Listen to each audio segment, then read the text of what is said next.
Okay, this is the modern Arnis moment. Baston Anyo Lima, the fifth form.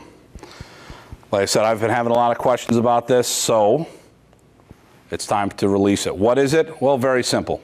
When Professor Prices first came over to the States, he was on the West Coast. I was talking to someone, I'll tell you whom it is, Grandmaster Rick Manglinong.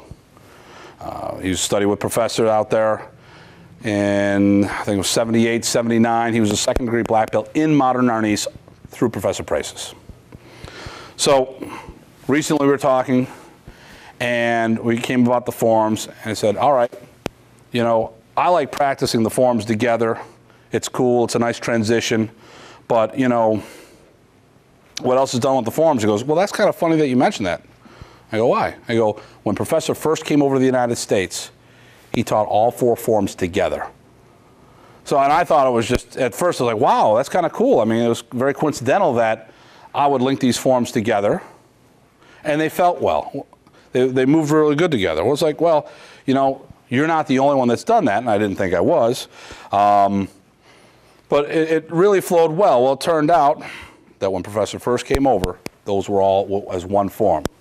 So, you know, whether he thought it was easier to teach in separate little sections or not sure. Not something I really ended up talking to the professor about. My thing was trying to get the moves down of all the forms and getting some applications. But I never really thought about, well, you know, do you put these together? It was just something I would do because I would take my kids to tournaments. And, you know, you do a stick form, like you see the four stick forms that we've done so far.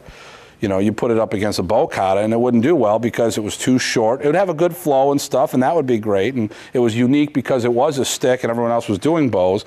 But the bow was a bigger weapon, a stronger weapon. You can put two hands and swing on it.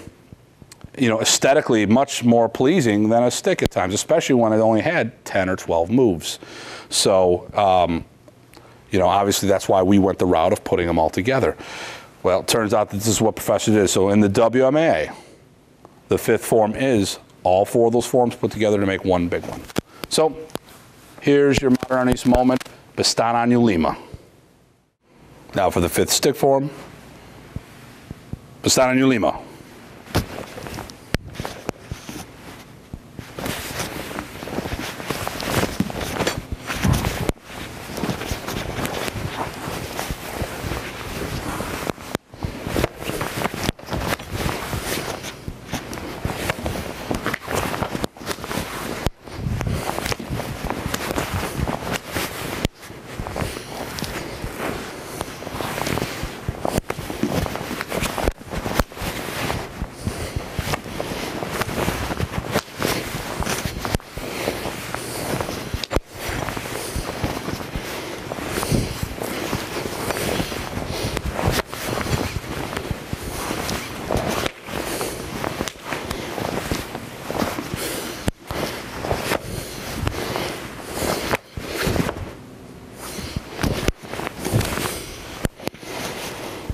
Okay, and that's how we do the fifth stick form, Baston Anyo Lima, the way that we do it in the WMA.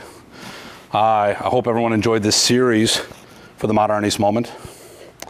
We will be going back to the regular format, obviously, because this is the big topic.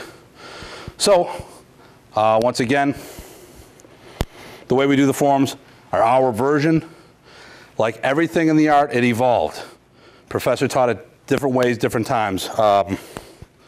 If you look at the original DVD or the original VHS, when it came time to do the forms, stick and open hand, on the modern Arnis videos that Professor produced in the 80s, you would see that everyone did the forms differently.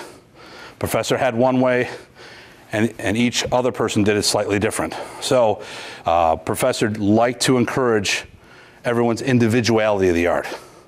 The forms were a basic template, you know, depending on your background. The karate people did it with more of a karate feel. The taekwondo people do it with no taekwondo feel. You know, at the end of the day, Professor just wanted the art to get out there. Okay, so this is the way we do it. I've seen the way the others do it, you know, and it's all good. And you just got to find out which way works best for you. So, once again, I hope you enjoyed this, and that's your Modern Arnis moment.